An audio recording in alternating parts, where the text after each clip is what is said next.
Carta ao meu feminicida. Fim do ano, fizeram 2 anos que tudo aconteceu. Você se foi para sempre.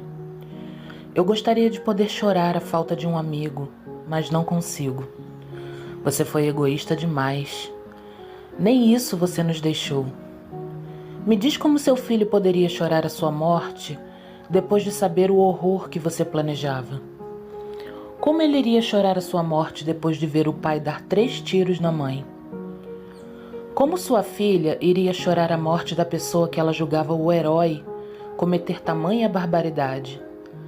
Você, que a vida toda trancou a porta e o portão, dizendo que a maldade estava lá fora, quando a maldade era você.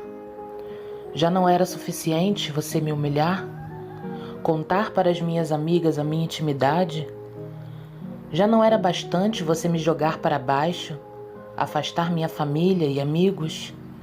Já não era bastante você nunca ficar satisfeito com o meu carinho? Já não era o bastante você exigir prova diária do meu amor, que nunca era suficiente para você? Já não bastava seu ciúme doentio? Já não bastava todas as vezes que chorei por sua causa? Já não bastava menosprezar meus estudos para se sentir melhor? Já não bastava as noites que não me deixava dormir, mesmo sabendo que eu tinha prova no dia seguinte? Já não bastava controlar meu dinheiro e ainda dizer que eu só gastava? Para você eu nunca era boa o suficiente. Só uma coisa era boa, meu corpo. E mesmo assim eu nunca satisfazia você suficientemente. Mas lá fora você era simpático, honesto, trabalhador, amigo. Você deixou muitas pessoas inconsoláveis.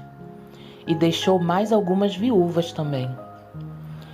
Eu que não podia ter amigos homens, não podia falar com a minha irmã sem você ouvir, não podia conversar com a minha mãe, mas você não, você podia tudo.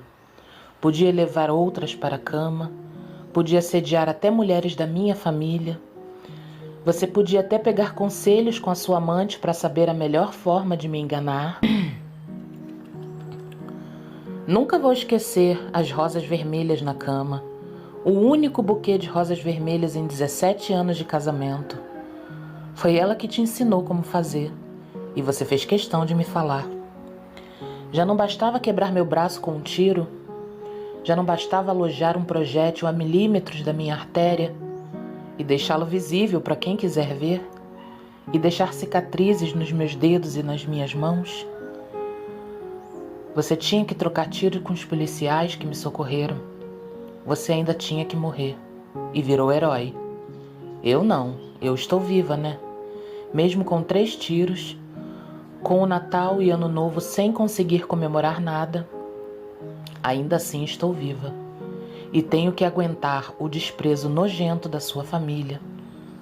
Família essa que amei como se fosse minha. Amei sua mãe como uma segunda mãe. Mas para ela, eu sou errada. Afinal, você morreu. Morto vira santo. E com santo não dá para competir. Oi, me chamo Carolina, tenho 35 anos e sou psicóloga. A minha história começa lá atrás, ainda na infância. Eu nasci em Campinas, interior de São Paulo, e era um bebê quando a minha irmã mais velha morreu afogada. Aquilo mexeu tanto com os meus pais que eles decidiram se converter a uma seita religiosa extremamente rígida e em seguida nos mudamos para o interior de Minas Gerais. Eu cresci nos preceitos dessa religião, onde a mulher não tem voz e nem vez. A submissão da mulher é uma exigência. Meu pai se tornou dirigente dessa seita e era extremamente rígido. Eu não podia fazer nada. Eu não podia passar esmalte nas unhas, eu não podia cortar o cabelo, eu não podia nem passar manteiga de cacau nos lábios. Tudo desagradava a Deus. E foi nesse meio religioso e machista que em 2001, aos 17 anos, me casei com um membro desta mesma seita. Aos 19 anos tive meu primeiro filho. Nós morávamos na roça e a vida era muito difícil. Eu trabalhava na lavoura e ficava com as pernas todas arranhadas com espinhos, porque eu não podia usar calça, apenas saia. Mas o meu sonho mesmo, desde a quinta série, era ser psicóloga. Mas como naquele fim de mundo? Eu só consegui chegar até metade do ensino médio porque o governo local disponibilizava um transporte para levar alunos até a cidade. Mas quando isso acabou, não pude mais concluir meus estudos. Em 2004, meus pais resolveram voltar para São Paulo e eu perdi a minha família, meu porto seguro. Fui obrigada a ficar sozinha com o Sandro. A família dele passou a ser a minha família. Eu amava a mãe dele como se fosse a minha mãe. Ela era a minha segunda mãe. Lembro que ligação de celular, naquela época, era cara.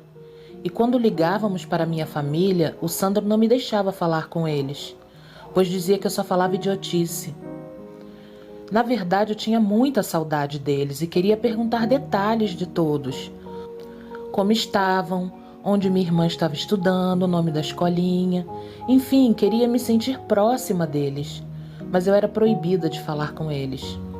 Quando saíamos para visitar alguns amigos, na volta, quando chegávamos em casa, ele começava a me criticar duramente, dizendo que eu só fazia e falava idiotices, e envergonhava ele. E assim fui levando aquela vida, acreditando que tudo que ele me fazia era para o meu bem, que aceitar tudo aquilo era agradar a Deus. Nós morávamos a 18 quilômetros da cidade e quando era necessário ir até lá comprar o que precisava, tínhamos que fazer uma lista e não esquecer nada. Todo mês eu implorava para o Sandro comprar um anticoncepcional para mim, mas ele não comprava. Dizia que queria mais um filho, mas eu não queria. Eu não tinha estrutura para cuidar nem de um filho, quanto mais de 2. A nossa situação era bem apertada. E o Sandro só comprava o necessário. Meu filho tinha que passar o dia inteiro com apenas 2 fraldas. E ele mandava eu me virar. Só 2 fraldas era o suficiente. E mesmo assim, ele nunca comprava o anticoncepcional que eu pedia. Então eu resolvi fazer a tabelinha. E no meu período fértil, ele forçava a barra para transar comigo, mesmo eu dizendo não. Ele dizia que ia tirar antes. E depois que gozava, ele dizia, agora já era. Resultado, 1 mês depois minha menstruação atrasou. Mas como minha menstruação sempre foi desregulada, eu não dei muita importância. Mas mesmo assim, por desencargo de consciência, resolvi fazer o exame. Mas eu não quis ir buscar o resultado, pois não queria saber. A irmã dele buscou o resultado e falou para ele por telefone. Eu pedi para falar com ela, afinal o exame era meu e eu queria saber o resultado. Mas ele não deixou. Minha opinião nunca valia de nada. Só escutei ele pulando e comemorando. Sim, eu fiquei grávida. Fiquei grávida sem querer, sem planejar, sem opção de escolha. Comecei a chorar e falei com aquela criança que estava dentro de mim. Por que você vai nascer? Como eu vou dividir 2 fraldas do seu irmão com você? Bem, os meses se passaram e a nossa lavoura adoeceu e perdemos tudo. Meus pais nos chamaram para voltar para Campinas e foi o que fizemos. Eu estava com 5 meses de gravidez quando viemos embora. Logo que chegamos em Campinas, ele começou a trabalhar à noite e a vida seguiu. Minha filha nasceu e eu queria muito voltar a estudar. Consegui para a parte da manhã e eu implorava a ele que só olhasse as crianças dormindo. Só se elas acordassem que ele precisava fazer alguma coisa para eu poder estudar nesse momento, mas ele não queria de jeito nenhum. Então tive que desistir. Passou mais um tempo e a Unicamp abriu um curso de ensino médio por eliminação de matérias e dessa vez eu fui. Consegui concluir o meu ensino médio e tenho tanto orgulho de ver o símbolo da Unicamp no meu histórico. Antes mesmo de concluir o ensino médio, prestei concurso para os Correios aqui da minha cidade e passei em 2º lugar. Mas quando comecei a trabalhar, foi um inferno.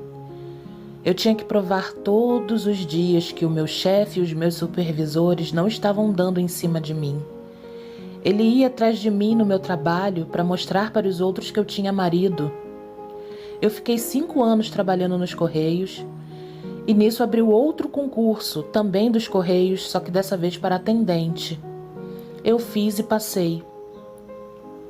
E nesse meio tempo, antes do concurso, eu fiz Enem e consegui uma bolsa de 100% pelo ProUni para minha tão sonhada psicologia.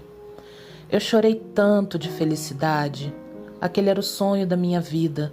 Eu desci as escadas da faculdade chorando de tanta felicidade. Ele tentou tirar da minha cabeça a ideia de fazer a faculdade, pois meus filhos eram pequenos, tinham 8 e 6 anos, mas foi tão providência divina que ele não conseguiu me impedir. Nessa época ainda éramos muito crentes. O cabelo da minha filha ia até o joelho. E nisso começou minha rotina de trabalho e faculdade. Eu chegava em casa meia-noite, as crianças já estavam dormindo. Eu dava um beijinho neles, sentava do lado da cama e chorava.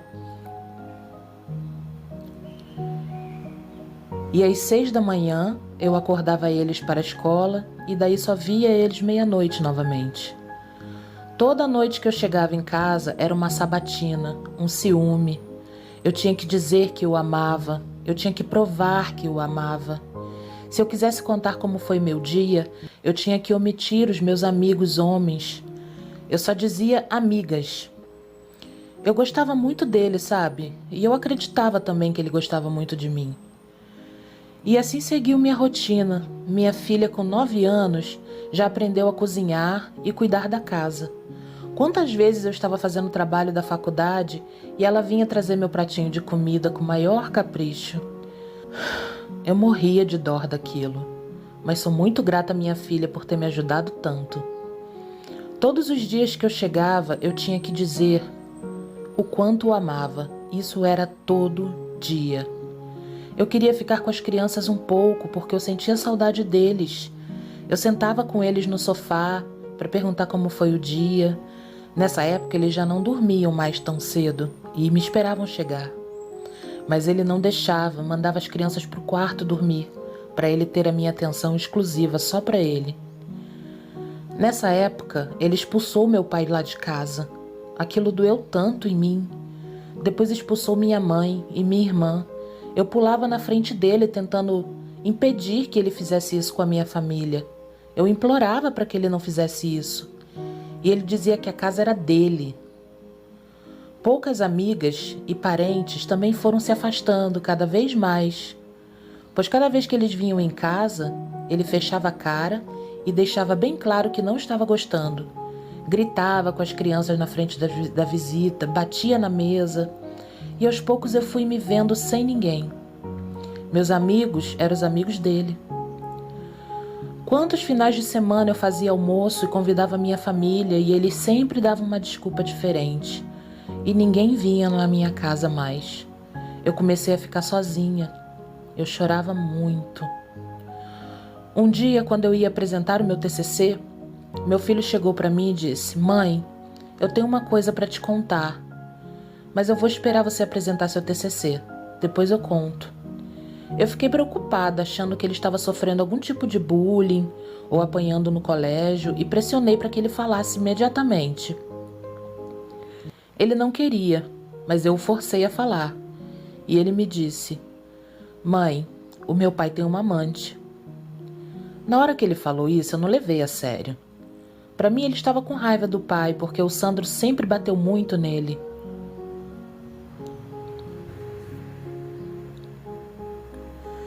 O Sandro nunca tratou ele com carinho. Enfim, eu não queria acreditar naquela hipótese. Pedi para ele me explicar aquilo melhor e ele me disse que precisou tirar umas fotos para o trabalho de escola e usou o celular do pai.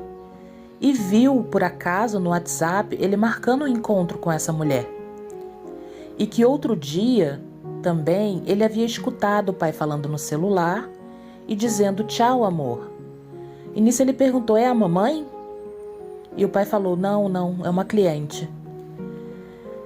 Bom, eu deixei isso pra lá, não acreditei muito, não levei muito a sério e fui dormir. Eu fui dormir e não dei muita importância pra isso. Eu não conseguia, não imaginava, jamais passava pela minha cabeça uma traição do Sandro. Logo ele, com tanto ciúme de mim, logo ele que me amava tanto, me fazia jurar que amava ele todos os dias, tinha um ciúme louco de mim. Não era possível. No dia seguinte, pedi ao meu filho para que me enviasse os prints de tudo que fosse suspeito e assim ele o fez. Eu estava no trabalho quando começou a chegar prints e mais prints das conversas românticas. Eram conversas melosas e românticas, até bom dia meu amor ele dizia para ela, coisa que ele nunca falou para mim. Aquilo me machucou, sabe? Então resolvi investigar por conta própria no Facebook. Eu conhecia toda a família dele, todos os amigos e por exclusão cheguei no perfil dela. Ele estava me traindo com uma senhora de 55 anos. Meu mundo desabou naquele momento. Eu me sentia a pior mulher do mundo. Liguei para minha irmã para contar e pedir conselho, enviei os prints para ela. Eu queria, na verdade, arranjar um detetive para ter provas concretas. A única coisa que eu tinha eram uns prints de algumas conversas românticas. Eu cheguei em casa naquela noite e fui tomar banho. E sempre que eu ia tomar banho, ele pegava o meu celular para investigar tudo. Eu sempre tinha que apagar tudo do meu celular, até as ligações que eu fazia para o meu pai, pois ele questionava. Se alguma amiga perguntasse um simples "está tudo bem?", ele surtava perguntando por que ela estava querendo saber aquilo, se eu tinha contado alguma coisa para ela. Ele via podridão em absolutamente tudo. Eu fui tomar banho e tive uma crise convulsiva de choro naquela noite. Pois nem privacidade para tomar banho eu tinha. Eu tinha que deixar a porta aberta para ele ficar me vigiando no banheiro. Ele queria ficar olhando eu tomar banho. Uma vez comprei uma maçaneta e coloquei na porta para poder fechar enquanto eu tomasse banho e fizesse minhas necessidades em paz. E ele arrebentou a porta com pontapé para saber por que a porta estava fechada e o que eu estava fazendo no banheiro. Naquela noite eu estava tão cansada, depois de um dia de trabalho, depois de um dia emocionalmente cansativo, depois de uma crise convulsiva de choro, meu corpo doía todo. Eu deitei na cama e apaguei. Ele não dormiu aquela noite. E eu acordei de manhã com ele abusando de mim. É tão horrível você acordar com um pênis dentro de você. Eu disse para ele que aquilo era abuso, era crime. Eu estava dormindo. E ele disse que fazia aquilo sem perceber. A minha vida era ter crises constantes de choro. Eu já acordava pela manhã e a crise de choro vinha do nada. Eu estava com muito nojo daquele homem. Um dia eu acordei me sentindo mal e em vez de ir trabalhar, eu fui no médico, peguei um atestado e voltei para casa. Eu só queria dormir. Quando cheguei, peguei o computador aberto no WhatsApp web, mas não tinha nenhuma conversa dele com a outra.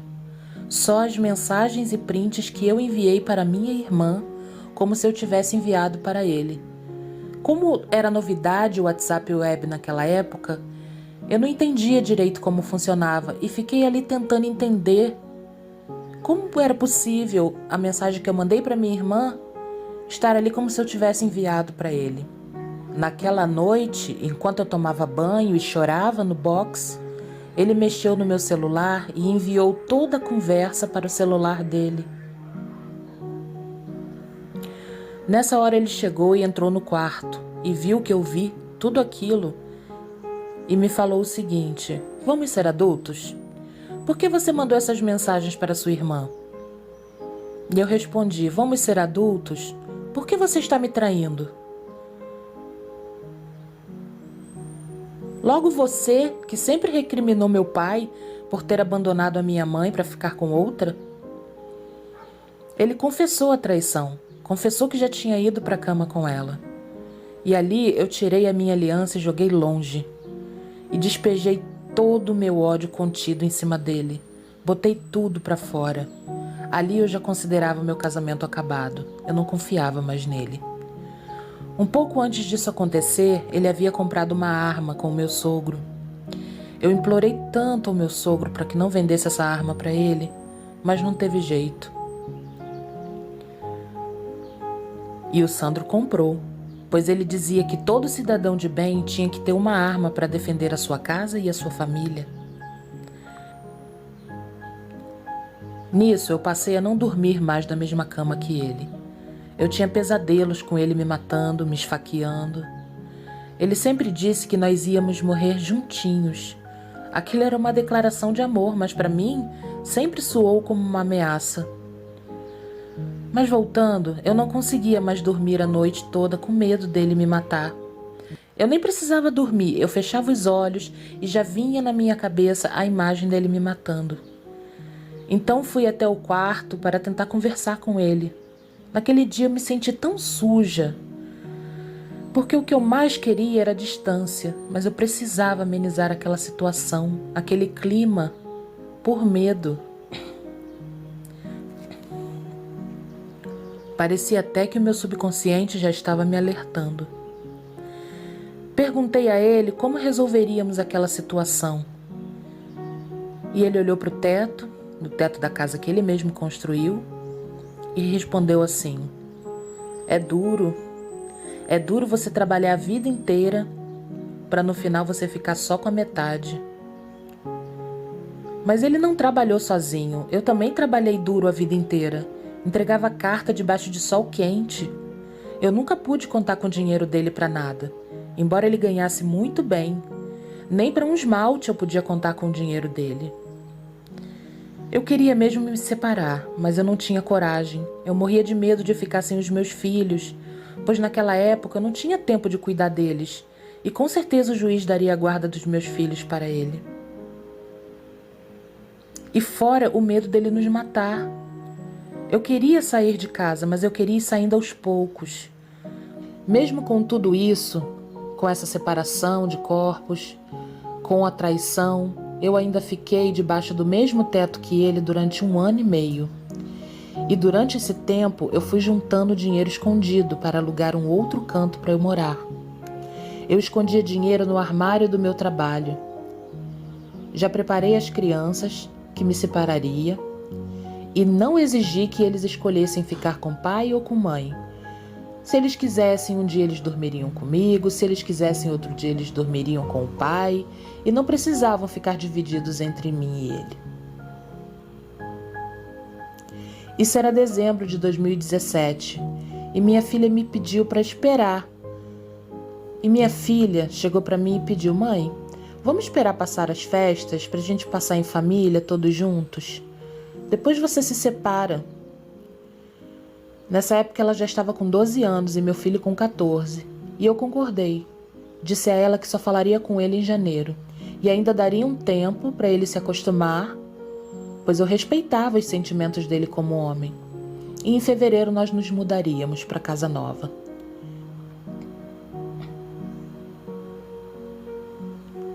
Antes disso, em novembro, eu combinei com o Sandro de que eu passaria a noite de Natal com a minha mãe e o dia 25 eu passaria em casa com a família. Ele, como não falava com a minha mãe nem com a minha irmã, não iria comigo. Ok, 2 dias antes do Natal, ele começou a pedir para eu não ir. Mas como eu não voltei atrás, então em tom de ameaça, ele começou a dizer que a minha irmã não veria o filho dela crescer. Que a minha mãe não veria o neto dela crescer também. Na cabeça dele, elas acabaram com o nosso casamento. Mas isso não era verdade. Minha mãe e minha irmã morriam de medo dele, nem gostavam de tocar no nome dele. Quantas vezes eu quis desabafar com a minha irmã e ela não quis nem deixar eu falar. Disse que não queria se envolver. Bem, chegou o dia 25 e eu me preparei com as crianças para sair. Coloquei as crianças no carro, mas não encontrei o controle remoto do portão. Então pedi o dele emprestado e ele disse para eu ir lá em cima pegar na gaveta do armário. Eu fui e enquanto eu procurava, ele entrou no quarto e disse assim: infelizmente vai ter que ser assim. E quando eu me virei e olhei para ele, ele estava com a arma apontada para mim. Eu entrei em desespero. Eu implorei: Sandro, pelo amor de Deus, não faz isso comigo. Eu sou a mãe dos seus filhos. Eu só conseguia gritar isso. Eu sou a mãe dos seus filhos. Pelo amor de Deus, não faz isso comigo. Foi quando ele deu o primeiro tiro, que pegou nas minhas mãos, pois eu estava com as mãos juntas, implorando. E ele disse: você acha que eu não sei que você está planejando se separar de mim? E foi nisso que ele deu o segundo tiro, que pegou no meu pescoço. A bala está até hoje alojada perto da minha artéria. Nisso eu corri para a sacada para avisar as crianças para que fugissem. E ele deu o terceiro tiro pelas costas. Tiro que pegou no meu braço e quebrou 2 ossos. Esse foi o que mais doeu e que dói até hoje. Dói quando faz frio, dói quando faz calor, dói quando eu dirijo, dói física e emocionalmente. Quando olhei na frente da casa, por milagre de Deus, tinha 3 viaturas da polícia, pois um vizinho havia chamado a polícia para um outro vizinho que estava com som alto. E eu gritei: socorro, ele vai me matar. Nesse momento ele pôs a arma na minha nuca e apertou o gatilho, mas a arma não funcionou, engasgou. Nisso eu olhei para trás e ele estava trocando a bala da arma. E eu gritei: polícia, socorro! Foi quando saíram 8 policiais de dentro da viatura e vieram correndo ao meu encontro. Meu filho imediatamente abriu o portão para a polícia entrar e nisso que ele viu a polícia ele correu, foi para cima da casa. Nisso que eu gritei: polícia, socorro! Ele correu e foi para cima da casa. Ligou para a irmã dele dizendo: fiz besteira, matei a Carol. E ela disse: entrega a arma, entrega a arma. E ele disse: não, agora eu vou terminar o serviço. Mas isso eu só soube depois. Minha filha subiu junto com os policiais e me viu ali ensanguentada. Eu não queria que ela visse aquela cena. Eu não queria que ela tivesse aquele trauma. Eu prometi para ela: mamãe não vai morrer, eu te prometo. A mamãe não vai morrer. Mas por dentro eu não tinha certeza disso. Eu desci as escadas com ela e ele ainda tentou atirar 2 vezes em nós duas, mas ele errou os tiros e acertaram na parede. Corri para fora e uma vizinha me abrigou. Eu só queria que algum dos policiais me levassem para o hospital, mas parece que eu era invisível para eles. Eles só queriam o Sandro. Parece que eles só se importavam com o Sandro. No momento de nervoso, eu não compreendi aquilo. Hoje eu sei que eles primeiro precisavam dominar a situação. Mas eu só gritava, eu só implorava que algum policial me levasse para o hospital. Eu não queria morrer. Eu estava perdendo muito sangue do pescoço. Minhas vistas já estavam escurecendo. Foi nisso que chegou outra viatura. E eu falei: ai, graças a Deus, me leva para o hospital pelo amor de Deus. E um policial pediu para que uma policial feminina me levasse para o hospital. Entrei no carro com as minhas filhas. Eu havia tentado ligar da casa da vizinha para o meu pai, mas ele não atendeu a ligação. E eu fui, tentando do carro, pedindo meus filhos para tentar ligar para o meu pai, mas a minha cabeça já estava completamente confusa e eu nem lembrava mais o número do meu pai. Meu pai, nesse meio tempo, viu o número da chamada da casa da vizinha e retornou para ela. E ela contou o ocorrido. E quando eu cheguei no hospital, o meu pai já estava chegando junto comigo.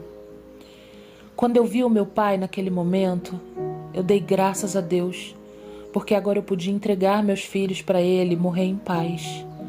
Morrer em paz sabendo que meus filhos estavam seguros e que aquele monstro não ia matar meus filhos. Meu pai, coitado, desesperado, achando que eu tinha levado um tiro no peito, porque eu estava segurando o braço próximo ao peito, o braço atingido pelo tiro. Naquela hora ele pensou: pronto, perdi outra filha. Eu só pedia para todo mundo, até para a enfermeira, que não deixasse meus filhos ficarem traumatizados. E todo aquele tumulto em volta de mim, polícia me fazendo um monte de perguntas, nome, CPF, nome completo dele, CPF, e a minha cabeça confusa pela perda de sangue. E os policiais queriam saber por qual motivo ele fez aquilo, e eu não tinha essa resposta. Até hoje eu lido com essa pergunta e isso me machuca muito. É como se para ele tentar me matar é porque alguma coisa eu fiz para merecer. Até meus próprios familiares fazem insinuações sobre isso até hoje. Voltando ao relato, o médico me examinou e disse que por milímetros o projétil não atingiu a minha artéria. Mas, como o projétil entra quente, que eu ficasse tranquila, mas ficasse de repouso e não me mexesse, porque ele poderia romper a artéria pela quentura. Mas que eu ficasse tranquila, pois eu estava fora de perigo. Naquele momento respirei aliviada. Graças a Deus eu não ia morrer. Eu ia poder cuidar dos meus filhos e ver meus filhos crescerem. Mesmo assim, me transferiram para a Unicamp para fazer mais exames. Nisso chegou um sargento da PM. Eu vi que ele era sargento pelo distintivo na sua roupa e perguntei: "Pegaram ele? Pegaram ele?" E eu percebi que ele não queria responder. O meu pânico era que ele invadisse o hospital para terminar o serviço e me matar. Olhei para a cara do policial com um olhar de súplica e perguntei: "Ele morreu?"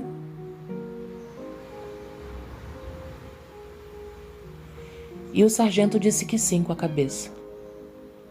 E me explicou que ele morreu trocando tiros com os policiais, que ele desceu as escadas gritando: "Senhor Jesus, me perdoe!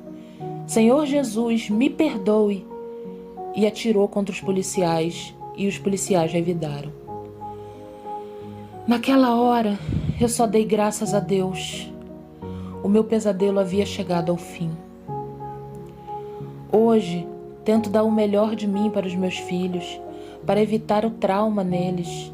Eu procuro separar a imagem do pai deles do meu feminicida.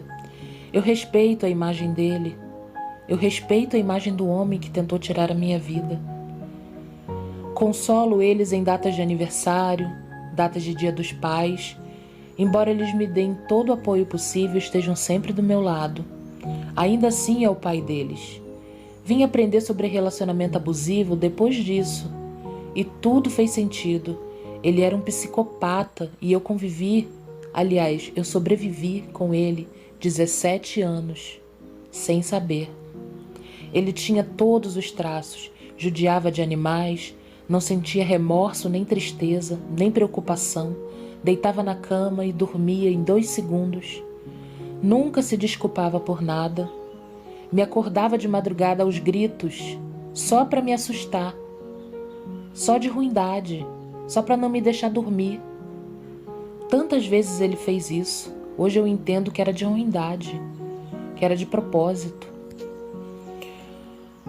Hoje dou palestras e criei um grupo de ajuda a mulheres que sofrem violência doméstica, tanto no Facebook, como criei também uma ONG onde acolho, presto atendimento psicológico e encaminhamento à delegacia.